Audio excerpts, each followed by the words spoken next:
beloved mother and friend. Sarah was the sweetest person on this earth. She wanted to do anything for you to make you happy. Murdered in her home. Just the sheer brutality. Somebody was out of control.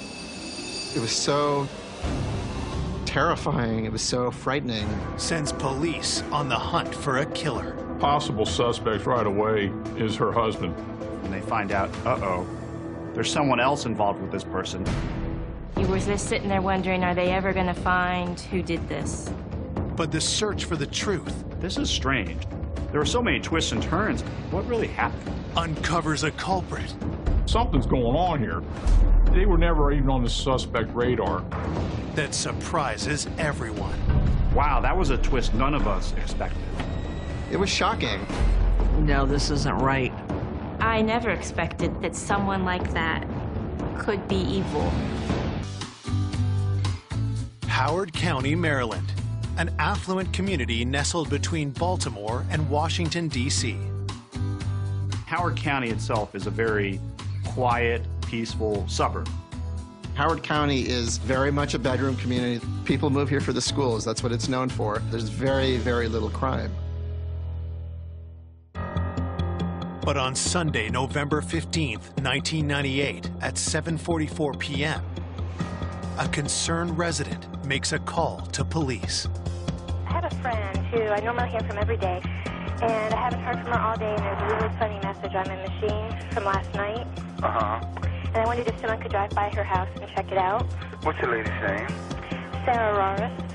I did not hear from Sarah all day. That is not normal. Something's wrong. Laura tells police that the 35-year-old single mother lives with her 1-year-old son, but the boy is with his father this weekend. Patrol officers head to the Roris home in the township of Elkridge to investigate. The police were able to gain access to the house, and upon entering the house, they conducted a sweep, and in the back family room, they found the body of Sarah Roris. It appeared that she'd been stabbed to death. Even hardened homicide investigators are taken aback when they see Sarah's mutilated body. The thing that still sticks in my mind is just the sheer brutality. I can close my eyes and see it as vividly today as I did then. The ones most visible were wounds to Sarah's neck and throat, multiple deep cuts and slashes. She was basically just short of being decapitated. She had severe cuts to each wrist. Her hands were just short of being cut completely off. There was a series of stab wounds to her stomach. Tremendous amount of blood on the floor around her. Blood spattered up and down the walls. There was blood splattered all over the child's toys. It was complete and utter overkill. Somebody was out of control. Could the vicious nature of the attack mean this was a crime of passion? Detectives hunt for clues to help piece together this gruesome event. It was apparent that she had been dead for a period of time before we discovered her. The blood had pretty much dried. I was estimating she probably had been dead for about 24 hours. It had been forced entry to the house. Bloody boot prints leading from the body indicate that the suspect both entered and exited through the window. There appeared to be some degree of ransacking. VCR appeared to be missing. The phone was missing from the wall. A couple drawers in the kitchen had been rifled through, but at the same time, the victim's laptop, computer, purse, and items were relatively untouched on the kitchen table. An initial thought on our part was, could it all be staging in an attempt to throw us off, to make us think it was a robbery or burglary gone bad? Looking for witnesses, police fan out to speak with Sarah's neighbors on her quiet suburban street. As brutal and as violent as this attack was, nobody heard anything, not a sound. Inside the house, the forensic team spends hours gathering evidence. On the wall above Sarah's body, crime scene technicians were able to recover a couple bloody fingerprints. It indicated that the person was wearing gloves. Investigators must now solve the mystery of why Sarah Raris would fall prey to such a brutal attack. Detectives start by speaking with Sarah's friend, Laura Billiter, who first called police. They have to reveal the heartbreaking news that her friend is dead. I didn't want it to be true. I was in denial, and you just can't process information for a while. You're frozen. I kept trying to deny that it was Sarah. No one deserves to die like that. Sarah Williamson was born on a Florida military base in 1963, the daughter of an Air Force sergeant. Growing up, she was gregarious with a knack for mathematics. Sarah was not your typical introverted mathematician. She was very sociable. To describe Sarah, she gave love freely. She wanted to do anything for you to make you happy. After graduating college, Sarah moved to Maryland, where she took a job as a statistician at the National Security Agency. Sarah and I met at work, and she was the best friend you could ever have. Sarah was the sweetest person on this earth. She had friends everywhere at work. She had built up a reputation for herself. She was well respected. And she always was going to school or improving herself in some way. In 1991, while earning a master's degree, Sarah met Lorenzo Raris, and they began a relationship. The two married in 1994. Sarah wanted the husband, the children, the house in the country, the white picket fence. She wanted that golden dream. After 3 years of marriage, Sarah and Lorenzo had a son, Will. She was a great mom. She doted on Will. But the new baby put a strain on the marriage. Her family was down in Alabama, so she was missing that support system. Lorenzo did very little to help her. Over the next year, friends saw their relationship deteriorate. Things really took a downturn. The marriage was breaking down. Sarah, during all that, was a complete mess. In 1998, Sarah and Lorenzo separated. Eager for a fresh start, Sarah filed for divorce.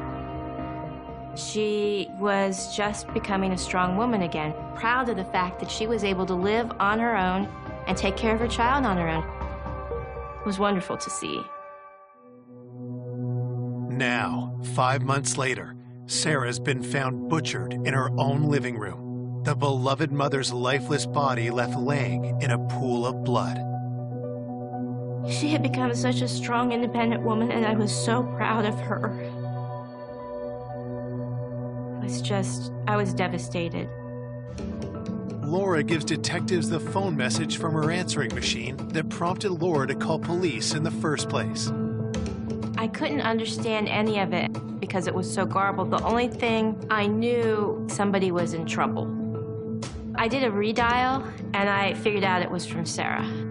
In listening to the recording, you can hear sounds of a struggle, followed by a series of short, sharp screams.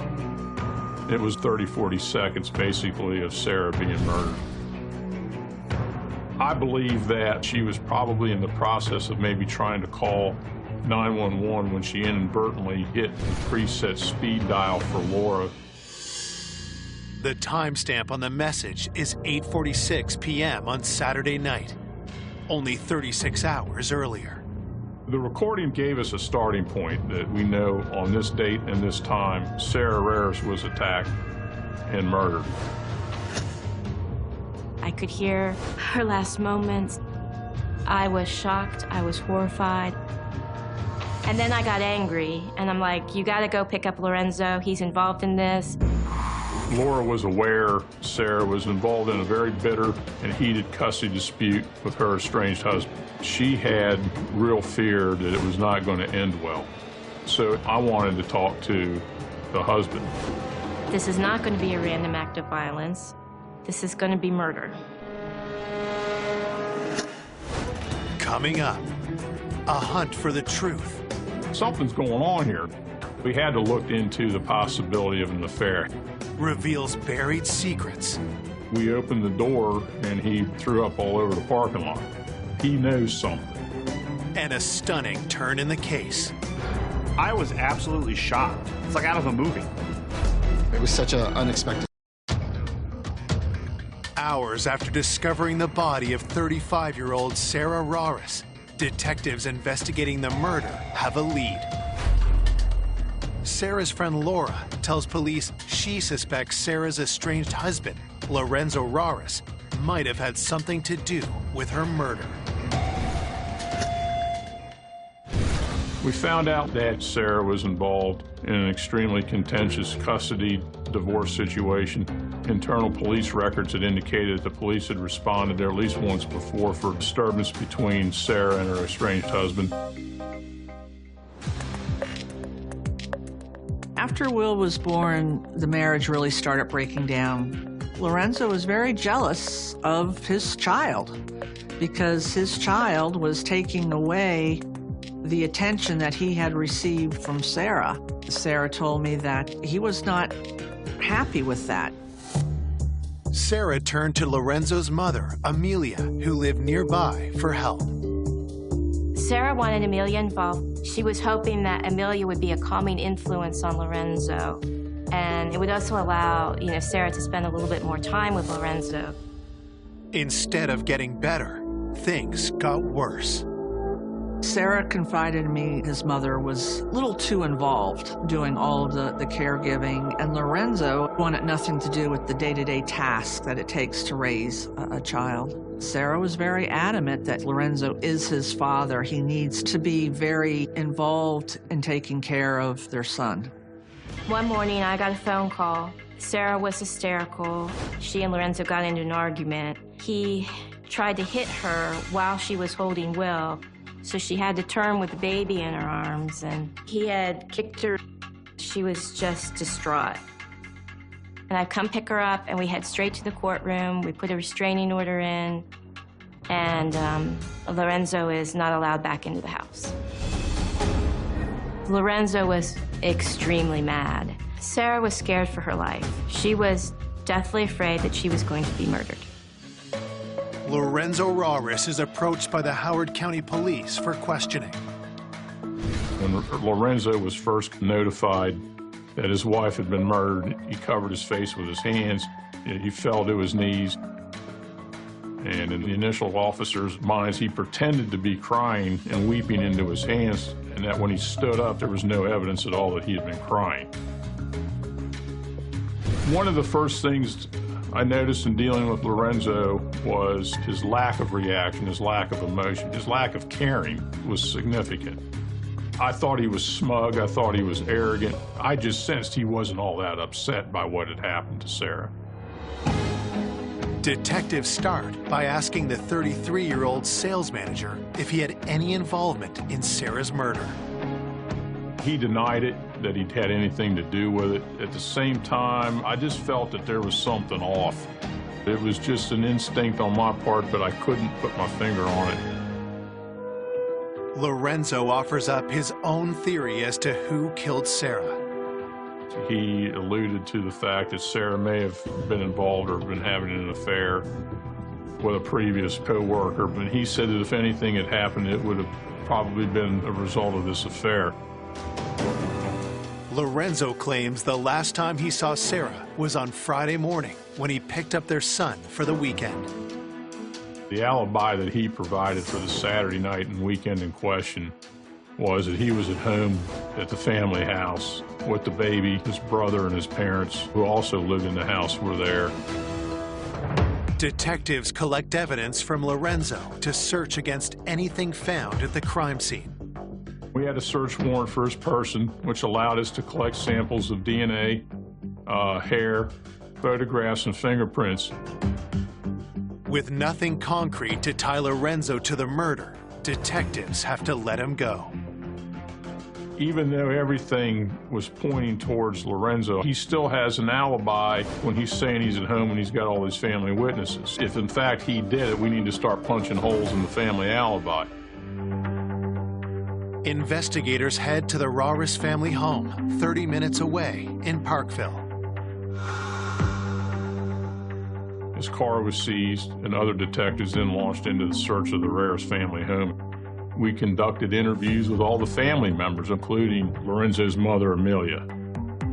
When asked where she was on that Saturday night, she said that she was working. She was a nurse's aide at a local nursing home, so she was at work during the time frame of the homicide. Amelia tells detectives that another member of the Rauris family was at home that night. Lorenzo's brother, Mike, lived with the Rauris family in Parkville. They all lived in the same house. Mike is the younger brother of Lorenzo, but as far as their personalities, there was a distinct difference between the two. He didn't have the same degree of arrogance or smugness about him that Lorenzo had. He appeared to be somewhat timid. Mike tells police that Lorenzo was at home when he woke up to go work his night shift job. It's the family saying he was there. A family alibi, in my opinion, has never been rock solid. It has to be investigated. But a search of the Rauris home fails to yield any new clues. Nothing of evidentiary value came from the Rauris house. Nothing of evidentiary value came from his truck. The only thing we walked away with is we had his initial denials and his initial alibi. From that point on, he lawyered up. As detectives consider their next move, the public concern about the murder of Sarah Rauris grows. This murder sent shockwaves through the Howard County community. It caused major headlines. There are a lot of Sarahs in this community, so to have a smart, competent, career-driven woman murdered in this way in her house, it was shocking. With nothing tying Lorenzo to the murder, investigators turn their attention to his allegation that Sarah was having an affair. Could that have led to her death? We had to look into the possibility of an affair. The former boss that Lorenzo claimed she was having an affair with had to be tracked down and interviewed. The relationship between the two of them, we had to look at it. We had to investigate. Police investigating the savage murder of Sarah Rauris are looking into her estranged husband's claim that Sarah had been having an affair with her former boss. Lorenzo had implied that Sarah was having an affair with a former co-worker or supervisor, a gentleman by the name of Don Lewis. He had since retired from NSA and was living in Massachusetts. Detectives travel to Cape Cod to interview Don Lewis. The 51-year-old tells detectives that he is not surprised by Lorenzo's claim of an affair. Mr. Lewis told us that Lorenzo had emailed accusing him of having an affair with Sarah. He denied it. He said he was a father figure or mentor to Sarah. There was no romantic overtones, and there was no reason for him to kill her, nor did he want anything bad to happen to her. Don tells detectives he had been shocked to hear news of Sarah's death, and he was at a friend's dinner party hundreds of miles away when it happened. Mr. Lewis had an alibi for the Saturday night. He was in Massachusetts the night of the murder, and they had a solid alibi. Detectives reach out to those close to Sarah to learn more about her relationship with her former boss. Don Lewis was a friend of hers. They did have a mentor-mentee relationship, but that was all there was to Don Lewis. It was more like a father-daughter type of relationship. There was never a romance. The investigation revealed that the affair aspect of it appeared to be pure fabrication on the part of Lorenzo. There was just nothing there. A week following her death, those closest to Sarah gather to honor her memory. The church memorial was packed. There was so much love in that room. Everybody showed up. All of her coworkers and friends from work showed up. The police showed up. Lorenzo didn't show up, nor did any of the rest of the family. I actually covered her memorial service. Her friends were not shy about casting aspersions on Lorenzo Raris, her husband. That's their suspect number one, their prime suspect.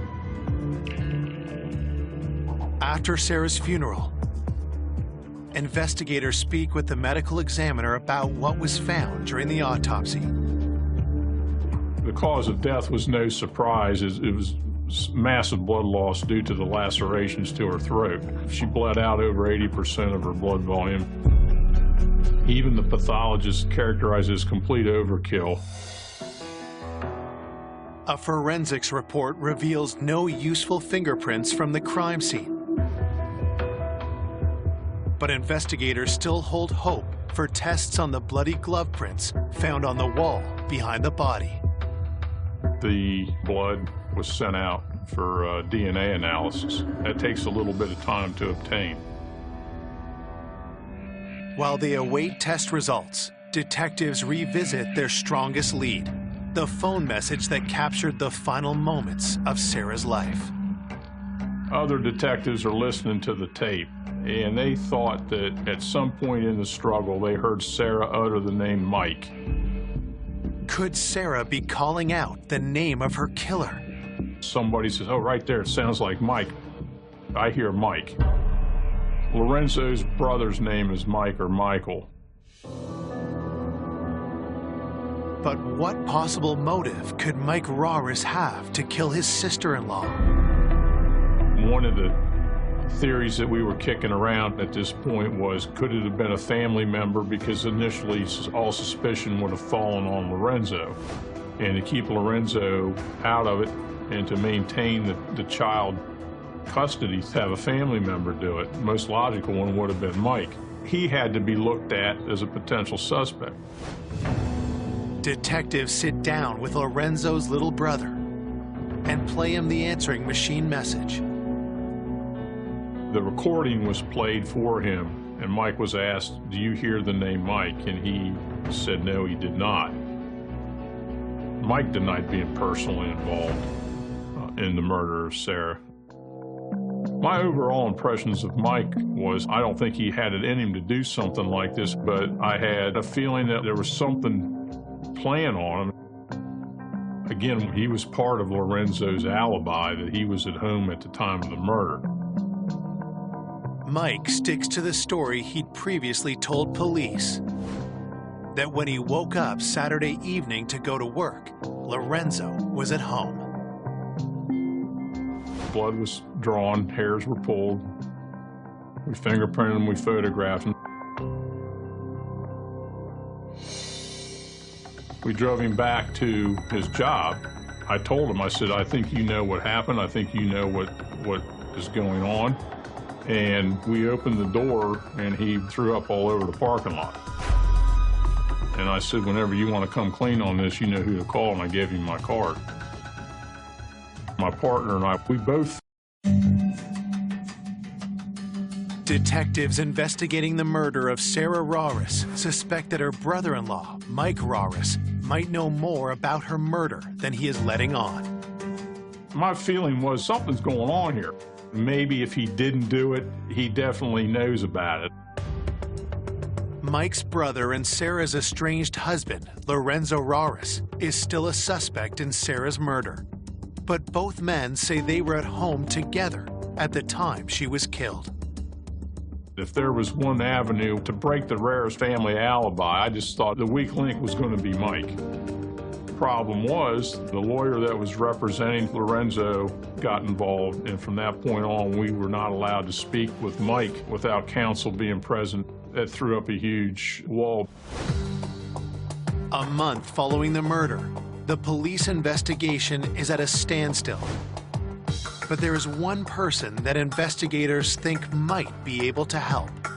Lorenzo had been married previously. His first wife, Becky, was still living locally. We thought she's somebody that we could enlist. Detectives meet with Becky Raris to ask for her assistance in the investigation. Once she heard that Sarah had been murdered, Becky actually agreed to help us.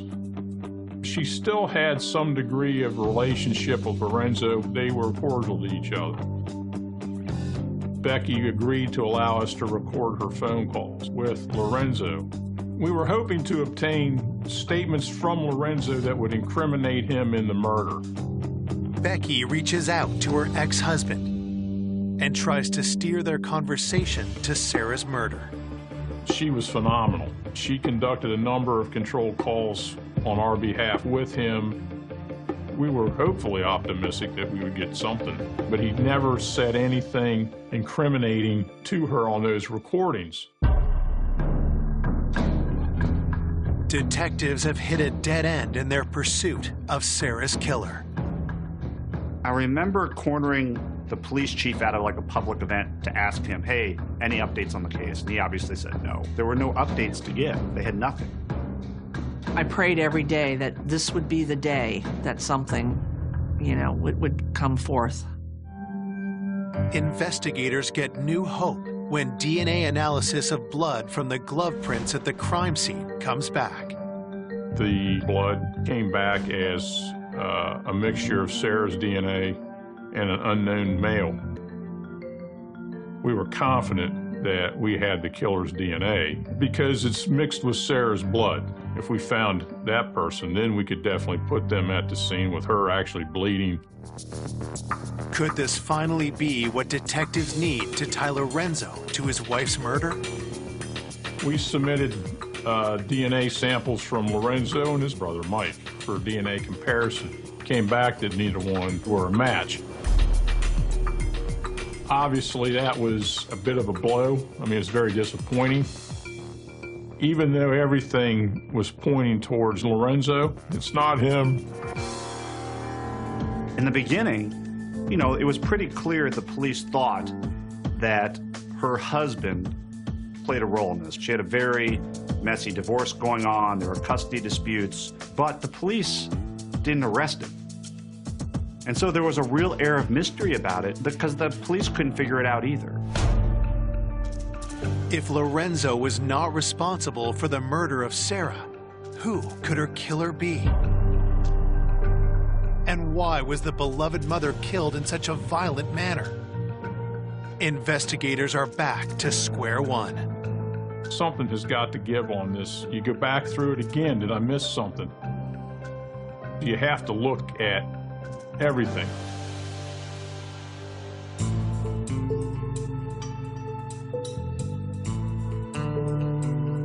I did contact the FBI Behavioral Sciences Unit in Quantico, and they run it against all other cases in the country looking for similarities. Nothing of value came from that. Detectives also seek help with deciphering the answering machine message from Laura that captured Sarah's attack. We sent the recording to the FBI to see if they could clean it up and enhance it to try to determine if in fact it was a name. Well, it turned out it's not Mike. The whole thing with hearing the name Mike, I think, in hindsight, was just pure power of suggestion. When you have a murder of this sort and no arrest, there was a concern and tension in the community as to what kind of person would do something like this.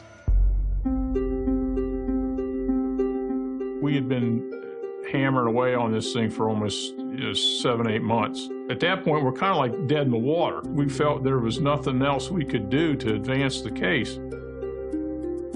You were just sitting there wondering, are they ever going to find who did this? You started to lose hope. Just as the case goes cold, an urgent call comes in from a neighboring jurisdiction. My partner came running down the hall and says, you need to come down and take this call. I have Baltimore County Homicide on the phone. You need to hear this. We got it. We got this case. The 7-month hunt for the killer of Sarah Raris is at a standstill when detectives investigating the murder receive an unexpected phone call.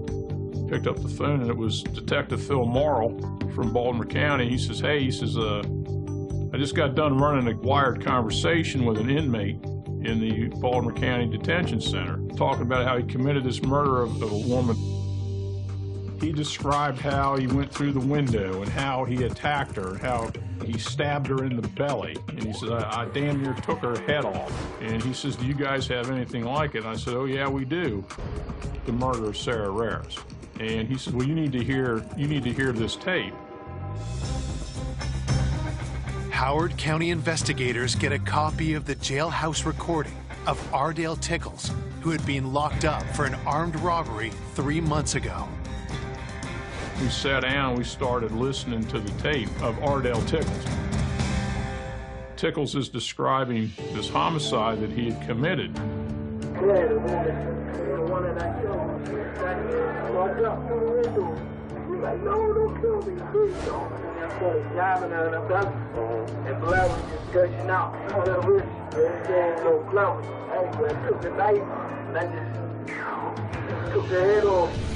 Tickles is describing things that only the police and the suspect would know, all the injuries that had been inflicted upon Sarah. None of that had been released. None of that had been made public. I knew now we had it. I mean, I'm confident Ardell Tickles committed this murder.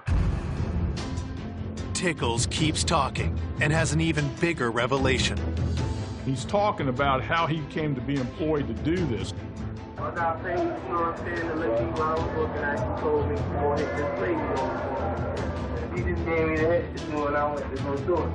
It's now a straight-up murder for hire. We had the actual physical killer of Sarah Rares. We needed the person who hired him and paid him to conduct the murder, a co-worker. We had some homework to do.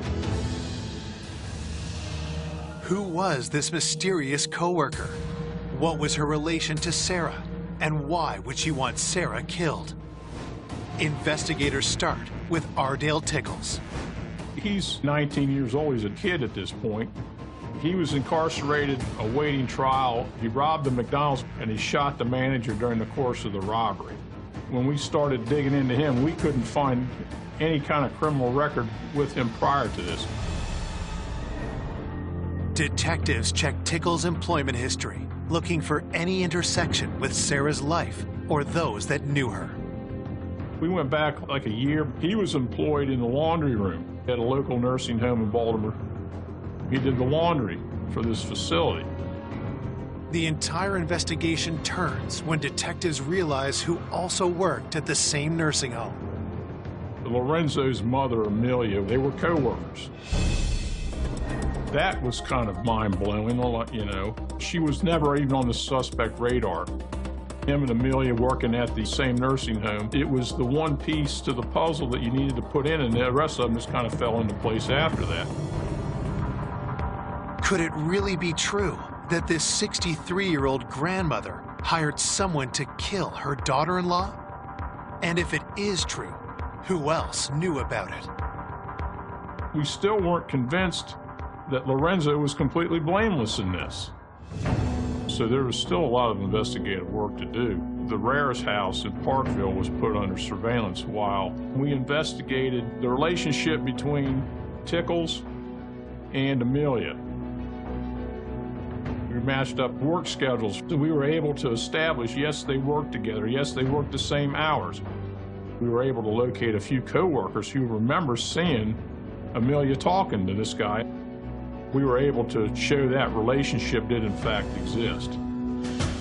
But even with a known relationship, police had no evidence Amelia plotted to murder Sarah. To get to the truth, investigators turned to the man they believe killed Sarah. Tickles was brought in to try to elicit his cooperation. What he gives up, we can use. Detectives play Tickles the jailhouse recording. I had the tape recording set to a point where he admits to stabbing her. He heard his voice talk about the murder. As you can see, we don't need your confession. No, we got it. Can you please enlighten me on what I'm facing and what I'm dealing with in this case? You're going to be charged with one count of first-degree murder. But we need to get some details worked out. The person we want is this woman that hired you. I had a picture of Amelia. I said, is this the woman? And he says, yeah, that's her. We got her. I mean, it was huge. In some respects, it validated what we thought all along, that everything originated in the Rares household, in the Rares family. Never in 100 years would we have thought that she's the one that was calling the shots.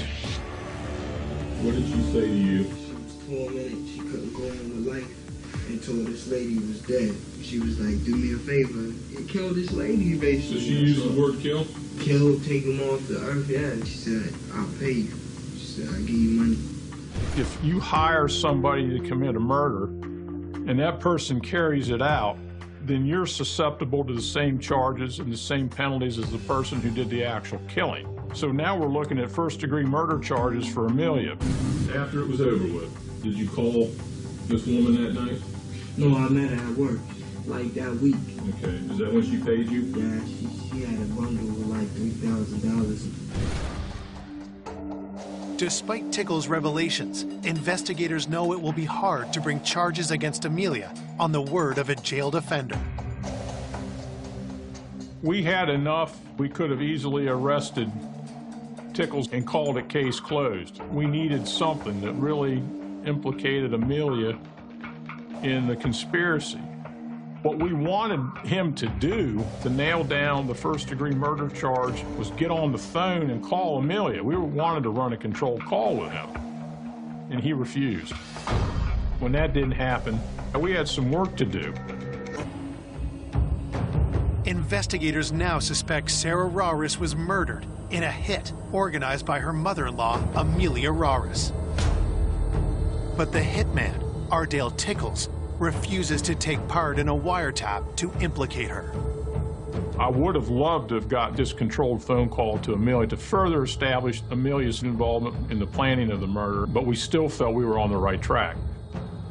A big item of evidence in this case obviously would be follow the money. We pulled Amelia's financial records and found out, sure enough, Amelia wrote a check out in the amount that Tickles says he got paid, and she wrote it out to cash. That was key. That's the money trail. Amelia Raris is arrested and interviewed by detectives.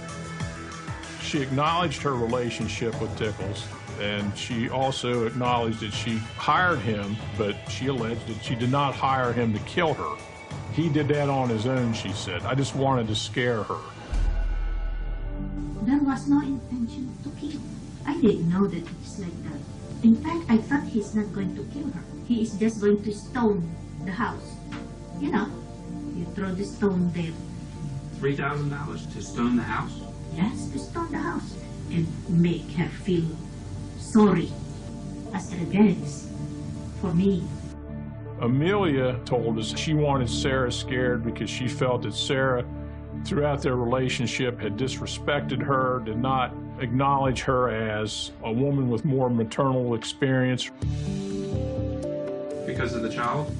Because of the child. I am not welcome to help. I think she did not like my style.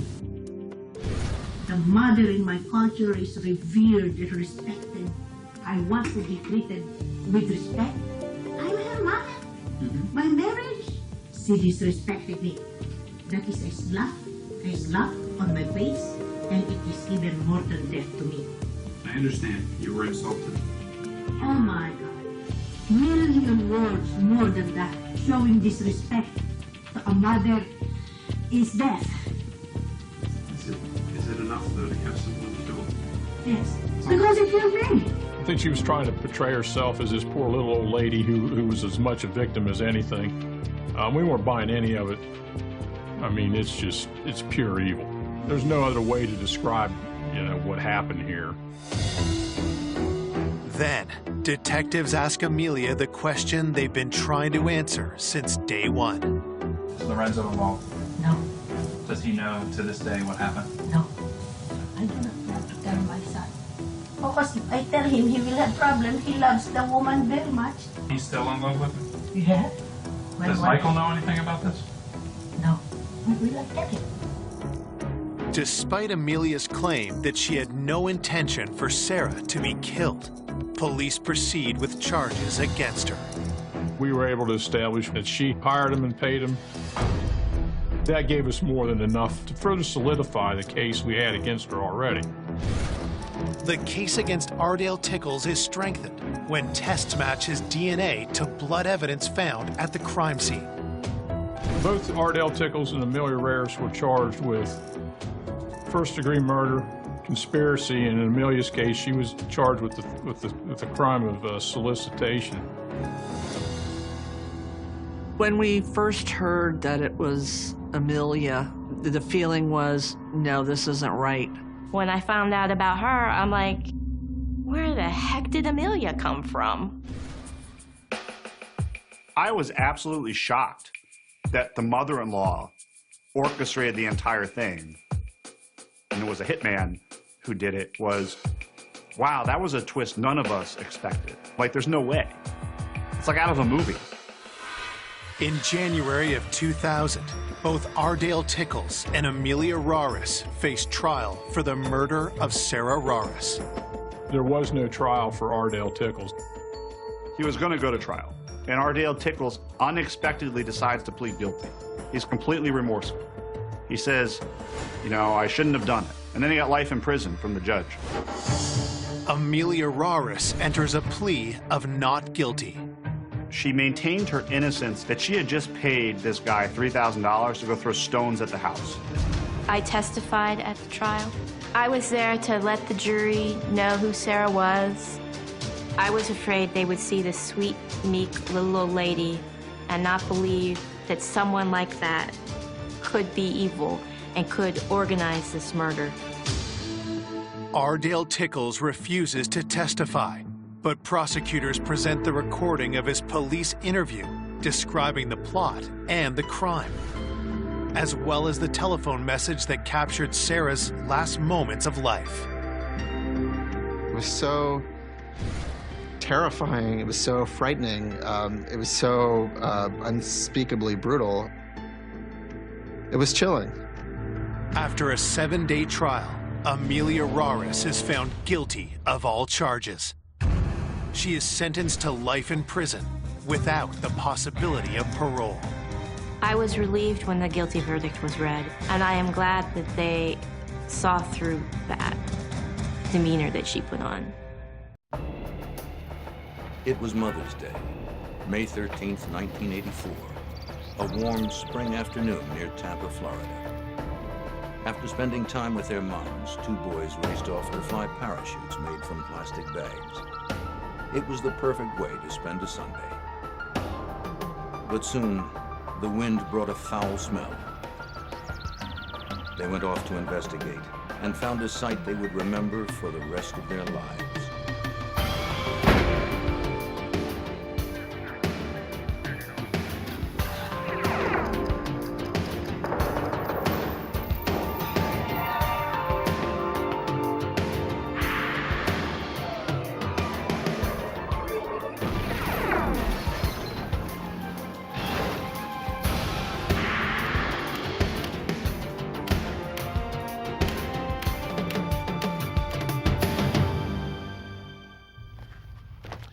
In 1984 in South Florida, a rapist and murderer was on the loose. The killer was a ruthless and terrifying predator, the newest member of an infamous group known as serial killers. He kills just for the sake of it. And though his acts at first seem random, his choice of victims is fiercely selective. A woman's occupation, or even her hairstyle, may be enough to make her a target. It takes time, at least 2 kills, before the pattern emerges. I'm Jim Kallstrom, former director of the FBI's New York office. The serial killer's world is a delicate balance. On one side is the threat of capture. On the other is his overwhelming need to publicize his crime. Our job is to use everything at our disposal to tip the balance in our favor.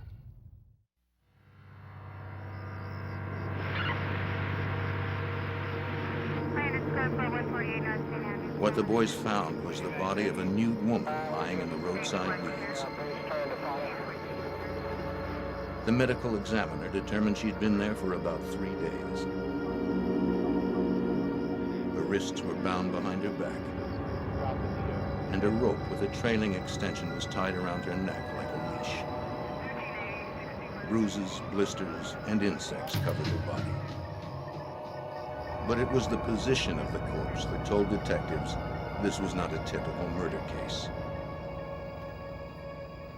Major Gary Terry, then Lieutenant Terry, had just been appointed head of the Hillsborough County Major Crimes Unit when he got the call.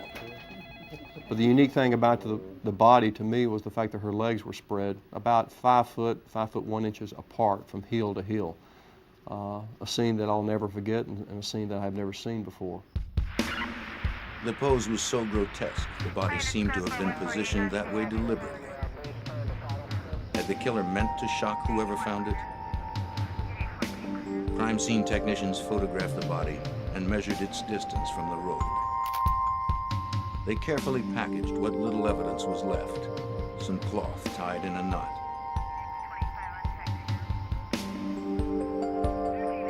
Detective Pops Baker of the Hillsborough County Sheriff's Department also found tire tracks. He worked that night to make plaster casts. Tire casts can reveal the make and size of tires to help experts deduce the size and type of car a criminal is driving. They can also link him to a crime scene.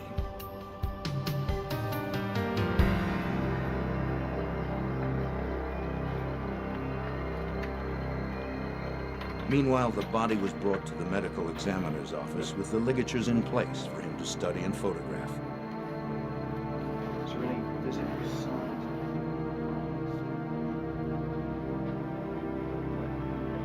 The medical examiner determined the victim had been raped, then strangled to death. The brutality of the crime brought a sense of urgency to the investigation. Fearing this would not be an isolated case, Lieutenant Terry immediately contacted the FBI's forensics lab in Washington, D.C. Terry had a detective hand-carry the evidence to the FBI lab. He had learned during an earlier case that doing so expedited the processing of evidence and brought the FBI in as an immediate active partner.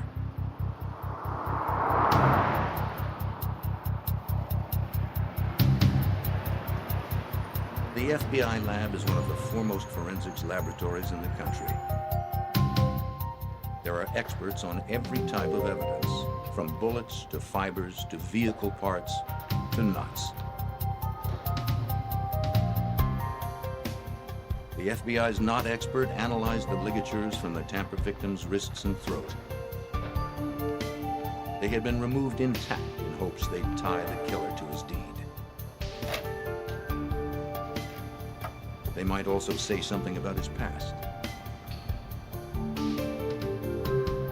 Specialized knots might reveal that he had been a merchant marine or in the military.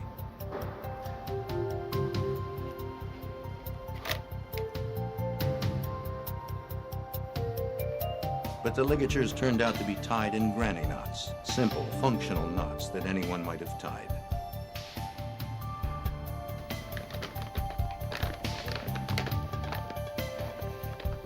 An FBI fiber expert analyzed the fabric found near the body.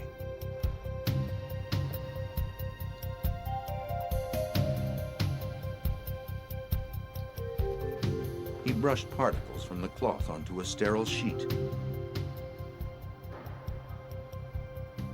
What traces had the killer left behind? The analyst scanned the particles with a magnifier, but he didn't expect to find much. Such evidence is easily lost through weather or other contamination of the crime scene. In fact, the rule of thumb for fiber evidence is, in 4 hours, 80% is lost. In 48 hours, it's 96%. After 3 days, the chance of finding anything is almost nil. So he was amazed when he found a small speck of red nylon fiber. It was trilobal, meaning it consisted of 3 lobes and had a lustrous or shiny coating. From its size, type, and shape, he guessed it was a carpet fiber, maybe from the killer's car. The fact that it was there at all was a minor miracle.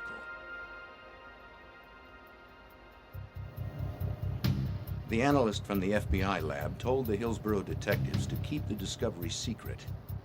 If this were a serial killer, publicizing fiber evidence could make him change his pattern or his vehicle, so he'd be harder to find. The FBI's tire lab also scored. From the tire casts, they determined the tires were of 2 different brands. All were well worn and mounted reversed, with the black walls facing out.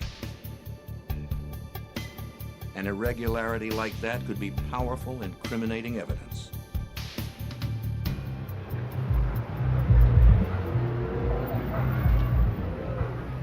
Back in Tampa, police identified the victim from her fingerprints the day after her body was found. She was Lana Long, a 20-year-old Laotian woman, a popular exotic dancer in Tampa's red light district. Her boyfriend had recognized her from a newspaper photo and had called police. He became the prime suspect. Officers questioned the girls on the strip, but received no information implicating the boyfriend or anyone else. They were stumped. Okay, I'll meet you up here at the tape. Then, just 2 weeks later, the calm of another holiday weekend was broken.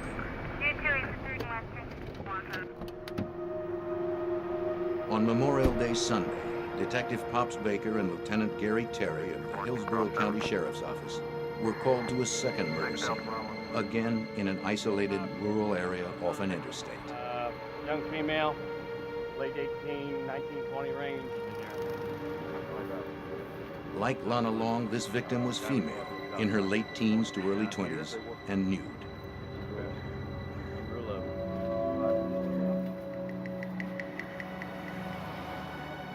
She was also bound at the hands and throat, and had a knot at her neck with a leash-like extension. But this knot was different. It was a hangman-style noose. I can remember driving all the way to the crime scene and saying to myself, please don't let this victim be bound.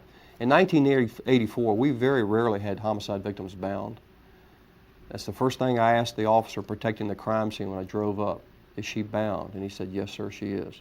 So we've gone from very rarely having victims bound to 2 within 2 weeks. So we knew we had a problem. This woman had not been dead long. She's still warm.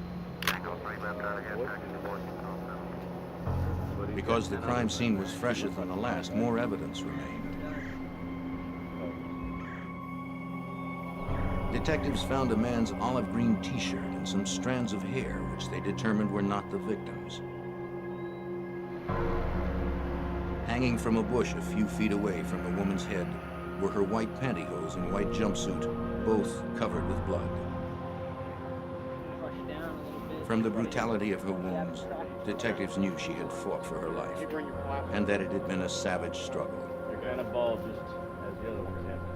She had been raped, strangled, beaten, and her throat had been cut almost from ear to ear. The medical examiner reported 3 causes of death: asphyxiation, head injuries, and a lacerated throat.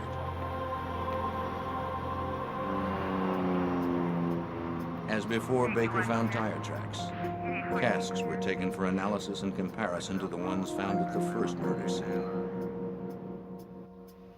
Once again, the crime scene evidence was hand-delivered to the FBI lab in Washington. Analysts found the same red, lustered trilobal carpet fibers as at the first scene. And this time, there were red trilobal delustered fibers too, with the shiny coating absent. It said fiber evidence is the silent witness, but this match seemed to scream that the cases were linked. Lana Long's boyfriend could not be tied to the second murder, and he was cleared as a suspect. The items found at the scene also provided other clues. The green t-shirt was a size large, suggesting a person of medium build and chest size. The head hairs were medium brown, from a male Caucasian. These 2 pieces of information began a physical evidence profile, which are shared with other law enforcement agencies.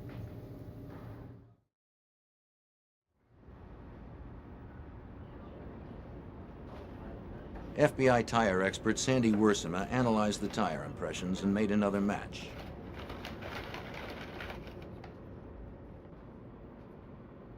The tracks were the same as those from the first murder scene. Now she knew the position of each tire on the car and that they were mounted on a mid-sized vehicle. The advantage of having a cast over the photograph is that I can actually pick the cast up, I can light it from different angles and different directions, and hopefully if there are any cuts or nicks or rocks that are caught in the tire, I'll be able to see that in the cast. But perhaps the best clue came from what she didn't know. She knew 2 of the tires with a common Goodyear Viva brand, but a third wasn't on the FBI's extensive reference list. One of the tire impressions they could not identify from their files. But what they did was gave us the name of a tire expert, a manufacturer out in Akron, Ohio. And we actually flew a detective, Corporal Baker flew out there personally with the tire impressions, met with the old salts out there at the tire factory, and they actually were able to identify that tire for us, and that was the Vogue tire. And in 1984 was a handmade tire that comes as standard equipment on Cadillacs. We had never even seen a tire like that before. Back here over to the left. I'll walk it back here. Is that the Police were told that if they found the car with that tire mounted black walls out, it would be as positive an ID as a fingerprint. Analysis of the victim's knife wound revealed that the killer had a knife with a 3-inch blade. Now we've got 2 victims, both bound and both connected forensically. So we knew we had a serial killer on our hands at that time. It's just a gut feeling that I got. Lieutenant Terry began to track the killer's strikes on a map, hoping they'd reveal a pattern of behavior. Dump the bodies on. He put out the word to patrol officers. Look for a white male with brown hair of medium build, driving a mid-sized car with the tires reversed. He may be carrying a knife with a 3-inch blade. Following the FBI's recommendation, Terry didn't mention the fiber evidence or the ligatures.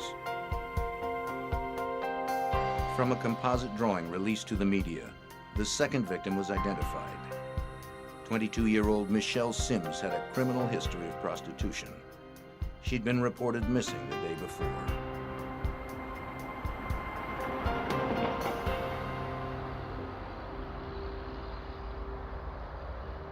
A key member of the Hillsborough County investigative team was Detective Randy Latimer. At this point, though, we realized we're dealing with a serial killer that it looked like he was probably preying on prostitutes. So we went out into the areas of the known prostitute areas and then started contacting the girls and let them know what was going on, giving them our business cards that if they saw something strange to contact us, let us know. We're looking for information. We were frustrated that we couldn't get any leads, we couldn't get anything to go on. Hey, Bob, what we got? Well, I've got a body down here. Then on June 24th, another Sunday, Terry, Baker, and Latimer responded to a third murder scene. A worker had found a body in an orange grove. Got a perimeter set up. It was another female, but the pattern seemed different. This one was fully clothed, and there were no ligatures, so there was no reason to believe it was linked. Well, as you can see, But detectives didn't rule it out. looks like it's been undisturbed for quite some time. They delivered the victim's clothing to the FBI lab, just in case a connection could be found.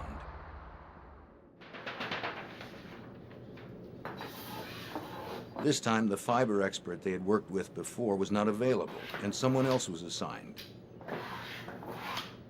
He wasn't asked to compare the new evidence to the old, so he didn't. Nor did he begin the analysis immediately.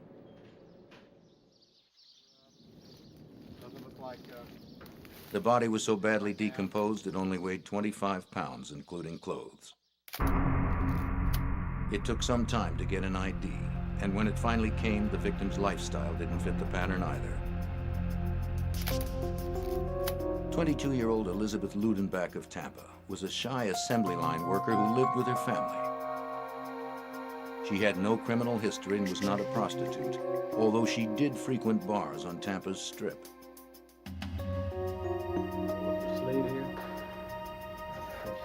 A note in Elizabeth's room said to find her boyfriend if anything happened to her.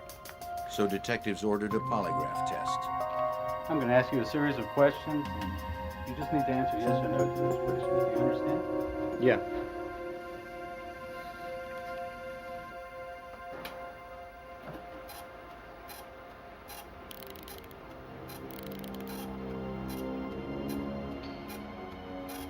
Did you know Elizabeth Ludenbach? Yes.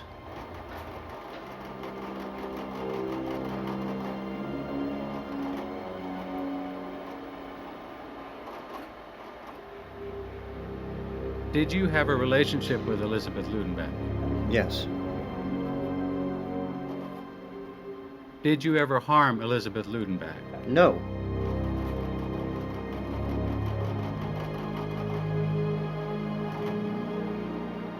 He failed the polygraph test, making him the prime suspect.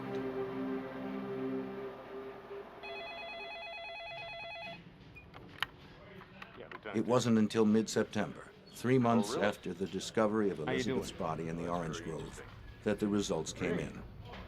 Yeah? The FBI had a match. Yeah. They found red carpet fibers identical to those found in the first two murders. Looks like Ludenbach is ours. They found red fibers that connected up. Now they had 3 related killings. Terry entered the new scene on the map. Any kind of significant difference? Every detective on the homicide squad was working the case. The nature of the investigation began to change. Instead of focusing on boyfriends and neighbors, detectives pursued an unknown killer terrorizing the women of Tampa. We've taken the entire homicide unit now, are concentrating on these cases. And we're running down leads, we're getting telephone calls about different people, and we're checking those leads out. We're doing a background investigation of these particular victims, and we're coming up empty. And all we have to do is, unfortunately, wait, and then there's another victim is discovered. And that is victim number 4.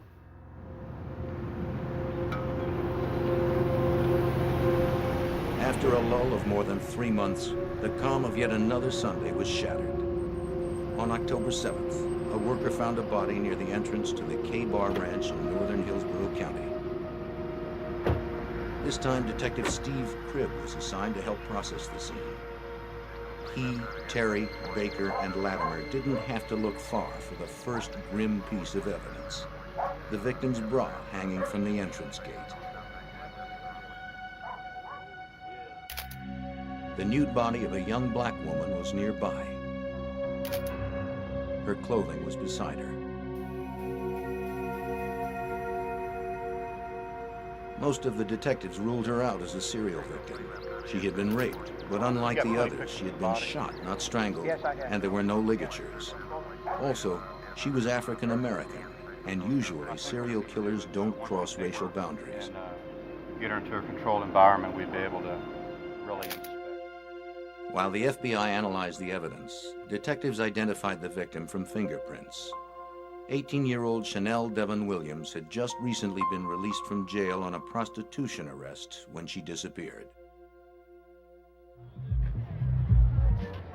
She was last seen working the red light district along Nebraska Avenue with a friend, another prostitute, a few days before.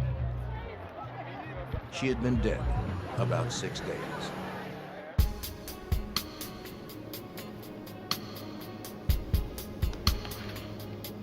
The FBI's hair and fiber analysis revealed it was the work of the serial killer. Both types of red fibers were found on Chanel's clothing, along with a brown Caucasian pubic hair. By crossing racial bounds and using a different weapon, the killer had changed his routine.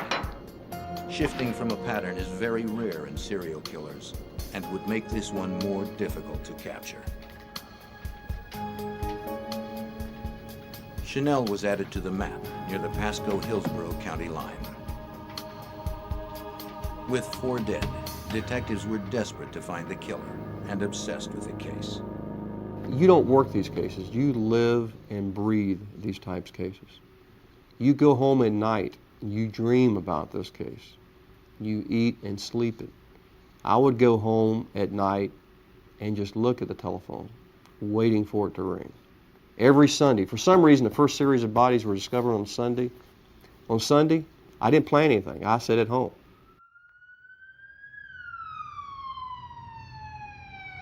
Indeed, the Sunday after Chanel's body turned up, Terry, Baker, Latimer, and Cribb were called to another murder scene. This one was near Lake Thanodasassa, northeast of Tampa. A couple of amateur archaeologists had uncovered a morbid find. At the side of the road was a woman's body, wrapped in a gold-colored bedspread, tied with a blue jogging suit. Thank you. We need that.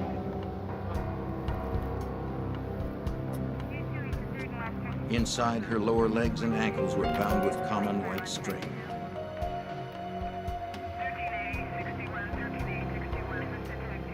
Her hands were tied in front of her with a red bandana. She had been bound, raped, strangled, hit on the forehead, and dragged through the dirt. It seemed the killer was back to his old pattern. The woman was quickly identified from fingerprints as 28-year-old Karen Dinsfriend. Raised in an affluent suburban household, she had died a drug-ravaged prostitute. She was last seen alive in the early hours of the day she was killed. As if there weren't enough to link the killer to the crime, investigator Steve Cribb actually saw red trilobal carpet fibers on Karen's body. By now, he'd developed a sixth sense for them. When you know what you're looking for, they almost look like glowworms on the victims. But for the average person to walk up and find them, even the other investigators who weren't looking for this type, they wouldn't see them. But they became such a key point of the investigation that when we went to a crime scene, that's one of the first things we would look for with the carpet fibers. At the FBI lab, the fiber expert compared these fibers to the ones from the other crime scenes. They matched. There were now 5 cases linked to a single killer, but there was still no name, no face, and no one under arrest.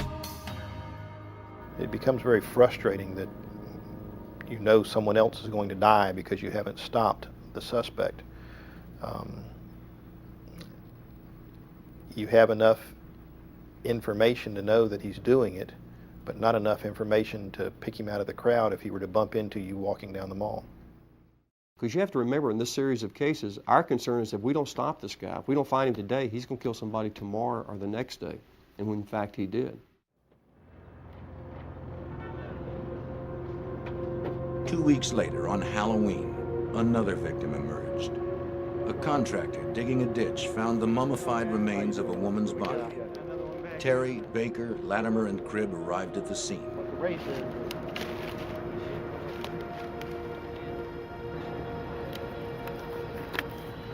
The medical examiner estimated the body had been there for about a month. The body was badly decomposed. An ID would require special measures. The FBI lab needed to soften the skin on the hands in order to get fingerprints. As hard as the victim was to identify, detectives instantly recognized the killer. The body had been completely mummified. The head had been separated by animal activity. There were no ligatures attached, no clothing. And again, you just look at the body and you realize it's him again. You just have that feeling by now of the crime scenes, of seeing body after body after body, that it should be the same killer. And in fact, it was.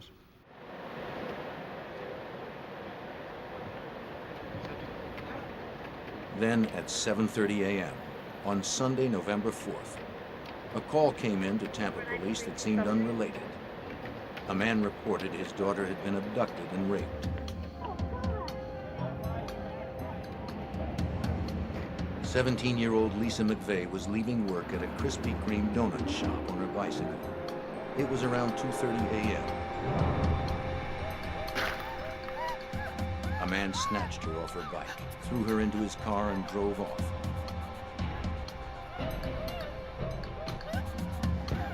He held her at gunpoint, reclined her seat so no one would see her, and told her to remove all of her clothes.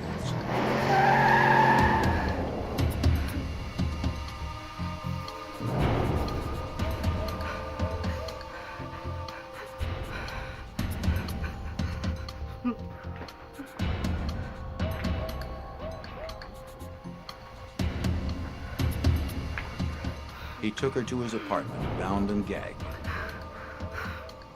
She'd been sexually abused before, and she knew how to read the moods of an abuser. Lisa sensed resistance might send this man into a rage, so she quietly did what he wanted. Lisa memorized all she could about her surroundings. At first, she peeked out from beneath her blindfold. Then, when he uncovered her eyes, she saw everything, including his face. She was certain that now he'd never let her leave alive. He took her to his bedroom and repeatedly raped her for 24 hours. Sometimes he slept, but she knew he was armed and that he'd kill her if she tried to leave.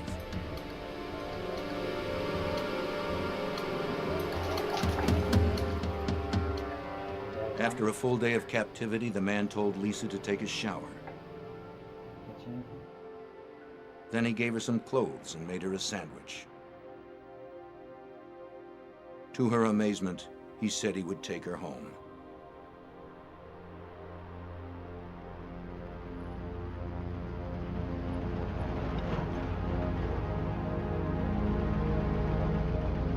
At around 3 a.m., they drove toward her neighborhood.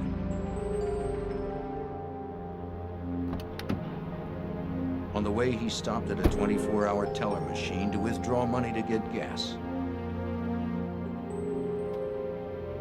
Peeking under her blindfold, Lisa continued to memorize details.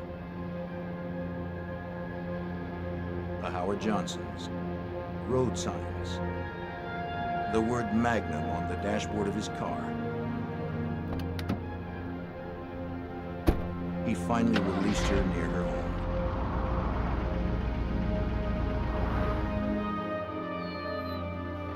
After Lisa's adoptive father reported the abduction, she was interviewed by Tampa police officers. I want to ask you everything that happened the night when you left work, and I'm going to record you. They were amazed by her almost total recall and fierce resolve to catch the rapist. Well, I always leave work about 12 o'clock. I got on my bike. Although Lisa had not been killed, there were many similarities to the Hillsborough cases. The abduction, the rape, the man's build and hair color, and even the red interior of his car. Tampa police sent Lisa's sweater to the FBI lab. We were inundating the FBI lab with things to compare for fiber samples. Rape cases, assault cases, anything sexually related, any violent crime, we were sent to the FBI lab for a fiber comparison. Meanwhile, just a week after the last body was found, Pasco County detectives were called to another murder scene. On November 6, 1984, a woman's body was found on the same road as the fourth victim, Chanel Williams. Only this time it was to the north, in neighboring Pasco County. Pasco detectives called Hillsborough detectives to a vacant lot near a mobile home park. If you look right here, the body was in a different county, but the ligatures and fibers were all too familiar.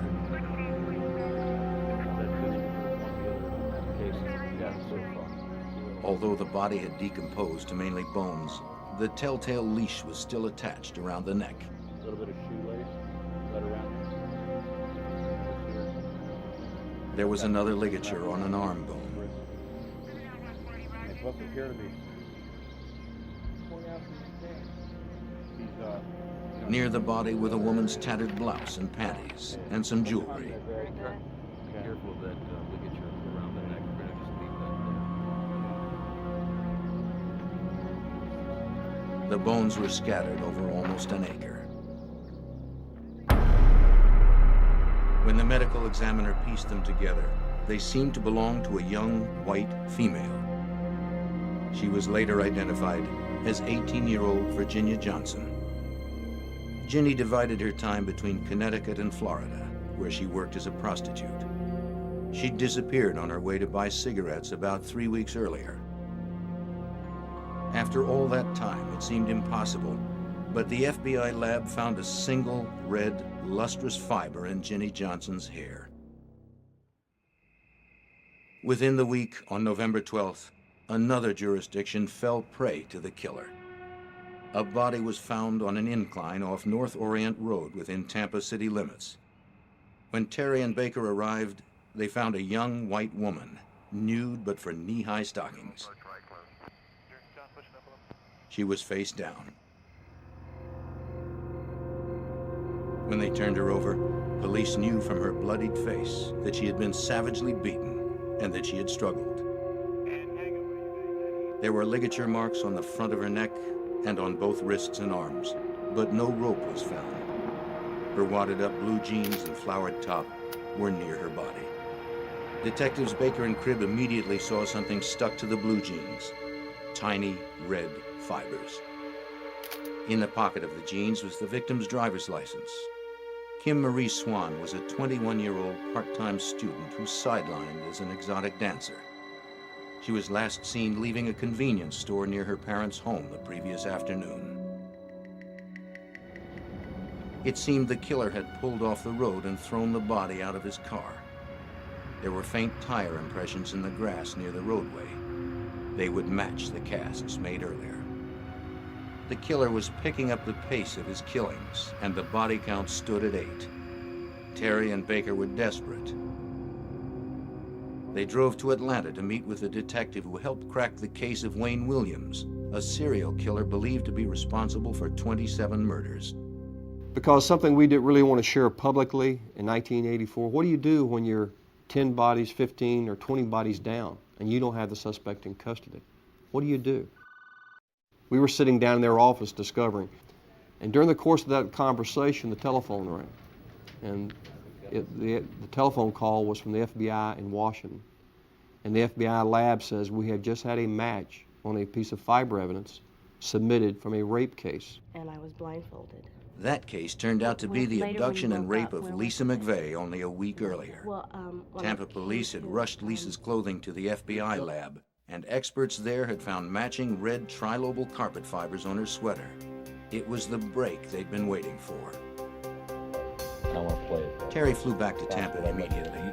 He formed a task force of officers from the Hillsborough and Pasco County Sheriff's Office, the Florida Department of Law Enforcement, and the FBI, along with the Tampa police detectives already working the rape case. Then he divided them into teams, each with a different assignment. They initiated a massive manhunt. Patrol cars fanned out across North Tampa. They were looking for the killer's apartment and his red Dodge Magnum. The information from Lisa McVeigh was their roadmap.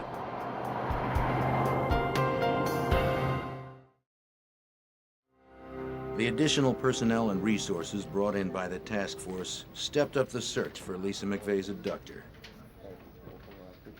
Because the perpetrator used an ATM, one team of investigators subpoenaed the November 4th bank records for all local automatic teller machines.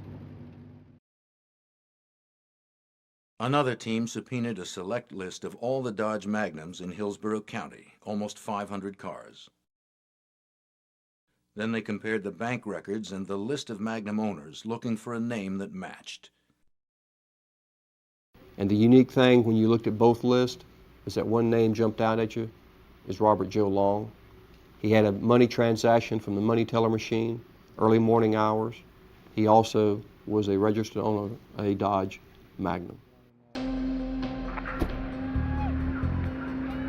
In addition, earlier that day, a task force team from Tampa spotted a red Dodge Magnum on Nebraska Avenue, the killer's hunting ground. The detectives stopped the car. They told the driver they were looking for a robbery suspect. From his license, they identified him as Robert Joe Long. They photographed him and wrote up a field report. He was cooperative, but wouldn't let them search his car. Of course, they contacted the task force headquarters when they made the stop, and we told them go ahead and stay with it at that particular time, stay with the car once it left, and we put a surveillance team together then to stay on him. At that time, a photo pack was assembled, a lineup of photographs, in which he was placed in that photo pack. That photo pack was shown or displayed to Lisa. She looked at it and said, "That's the guy that kidnapped me." And she pointed out Bobby Joe Long. Lieutenant Terry had his man, but he couldn't risk making a mistake with a quick arrest. He needed time to obtain warrants and organize his team. To ensure public safety, Terry ordered non-stop surveillance of Long. Units followed Long's every move in unmarked cars. Maybe he sensed they were on his trail because he started cleaning house. Officers cleaned up right behind him.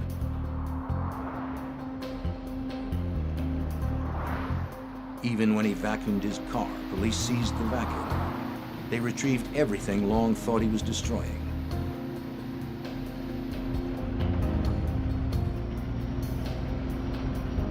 After months of tracking a phantom killer, the task force was not about to let him slip away.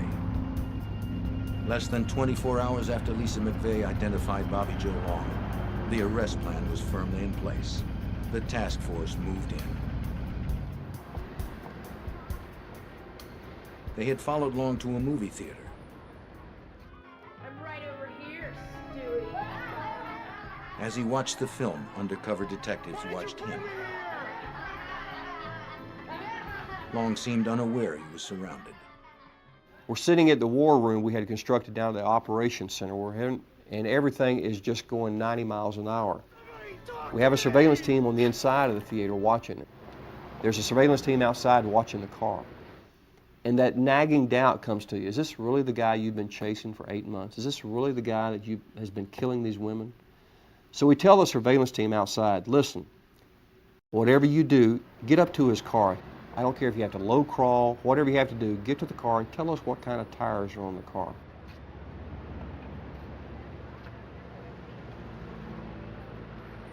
And the surveillance team came back and said, hey, there's Goodyear Viva tires on the car. They're all Blackwall. And he said, there's some oddball tire here named Vig, Vogue, something like that on the car. As soon as he said that, we knew. When we pulled up and saw the car, saw the tire, the Vogue tire that had been described from one of our tire impressions, when we saw the seat that revolved, that laid back, the red carpet fiber, there wasn't a doubt in our mind that we had the right suspect. Terry gave the order to arrest. Detectives followed Long as he left the theater. He was never out of their sight.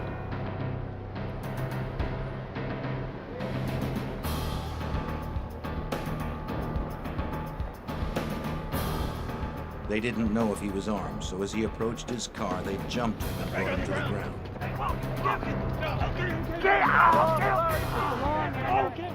He didn't resist.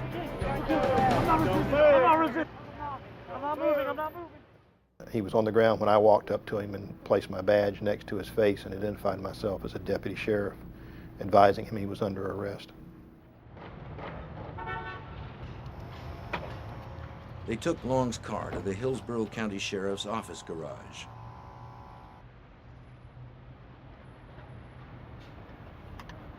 Steve Cribb immediately tore out a piece of carpeting and rushed it to an FBI fiber expert flown in from Washington.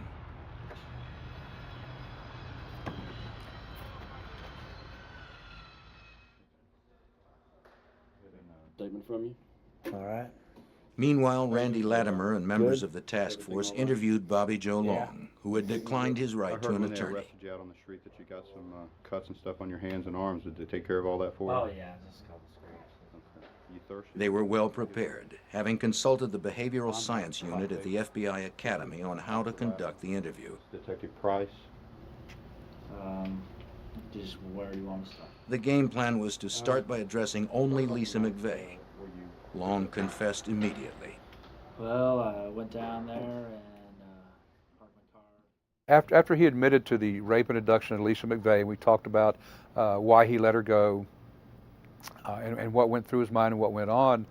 I rolled into questioning him about prostitutes. Have you ever picked up any prostitutes? He told me he had in Miami. I asked him about here. And he said, well, he might have. Then they began talking to him about the murders. He initially denied it, committing any of the murders. As the interview continued, the FBI fiber expert examined the carpet from Long's car. He compared this sample to the others.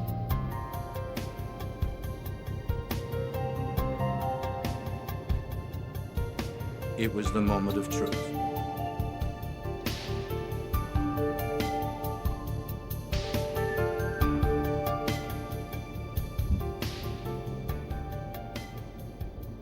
As soon as they put them on the comparison microscope, the FBI agent called back and said, bingo, it's a match. The carpet fiber from the car matches the carpet fiber from the different homicide scenes. It's probably helping me out at this point.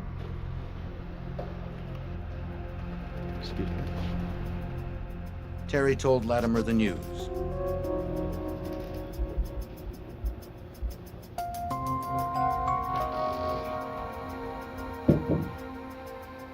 Then Latimer explained it to Long. I mean, we just got information. He told him about the fibers and their significance, and about Long's brown head hair found at the crime scene, and the Vogue tire. Latimer let Long know that by the time they found the second body, they were already on his trail. What can I say? The evidence was overwhelming. And he looked down, he had his legs kind of, his knees spread apart, and he looked down between his feet, and I said, yeah, I did it. I said, did what? He says, I killed him. Killed who? He says, I killed all those girls in the paper I killed. And then we just started going through them one by one after that. But then it just became more and more, you know. Long described each murder in a taped confession. The interview lasted 5.5 hours. Bobby Long showed no emotion, no remorse. It was just an everyday conversation like you and I are having here. At the end, I don't remember if it was myself or Bob Price that asked him why he did it. And he said that was his secret and he was going to take it to the grave with him. During the interview, Long also confessed to a 9th murder. Go right or you can go left. Go left. When detectives found her remains, they also found more of the tiny red carpet fibers. The victim was identified through dental records as 21-year-old Vicki Elliott, a waitress. Long also helped identify his 6th victim, whose body had been found on Halloween. 22-year-old Kimberly Hops was known by the street name of Sugar. She was last seen by her boyfriend getting into a maroon Chrysler Cordoba, probably Long's red Dodge Magnum. I'd like to thank the members of the press corps. Late that night, Lieutenant Terry called a press conference. The multi-agency task force has for months been investigating a probable serial killer. The media thought police would announce yet another body. County, Pasco County. They were shocked by the arrest. How long have you had this suspect? Bobby Joe Long, and he's presently been charged with 10 homicides that have occurred over the course of the past 6 months within Hillsborough County, Pasco County, and the city of Tampa. He was arrested without incident and has subsequently confessed to several of the homicides under investigation. Do you have evidence for all the homicides? Yes, we do.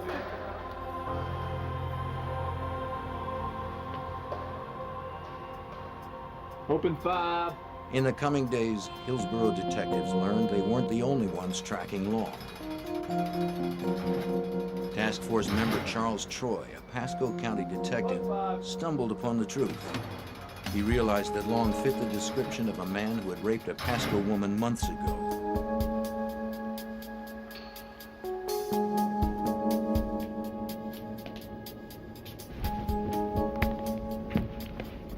Troy scoured Long's apartment for evidence. He found a photo album filled with photographs of nude women, including the rape victim. In jail, Long confessed and bragged about the crime.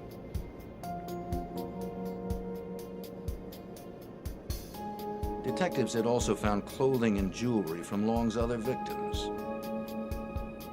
It's a common quirk of serial killers to keep photos or other trophies of those they kill.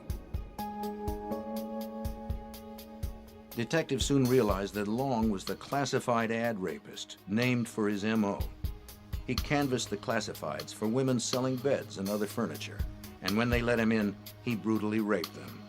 He had never been apprehended. Long may have raped more than 50 Florida women in the 1970s and 80s, some even during his murder spree.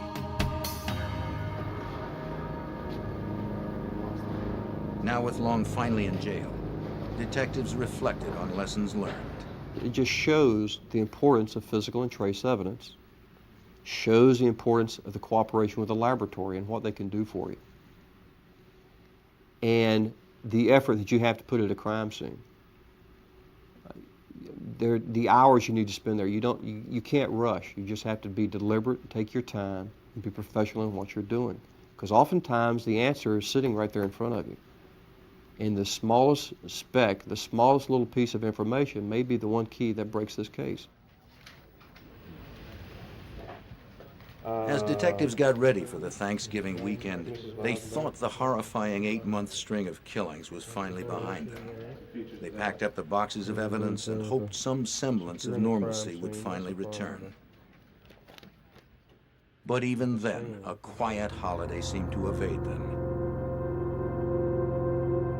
On Thanksgiving Thursday, a couple out walking found a skull, bones, and some clothes, as well as 3 pieces of rope, including a leash-type ligature. But what he really enjoyed was the pain, the torture, and the torment, and the control he exercised over these victims. You can see that in the early crime scenes with the leader, the leash-like attached to their neck, where he choked them out of consciousness. Then the victim wakes up, and he's still there astride her, raping her, torturing her. That's where Mr. Long got his enjoyment, his kicks. Killing, just eliminate a witness. He could do that without any compunction, without any trouble at all. When a forensic dentist linked the body to a missing persons report, Long confessed. The victim was Artisan Wick, an 18-year-old bride-to-be who had vanished from a northeast Tampa street corner on March 28th. She had been missing for 8 months. Ironically, Wick was the first victim taken, though the last one found. She brought the known death toll to 10, but Terry has always believed there were more.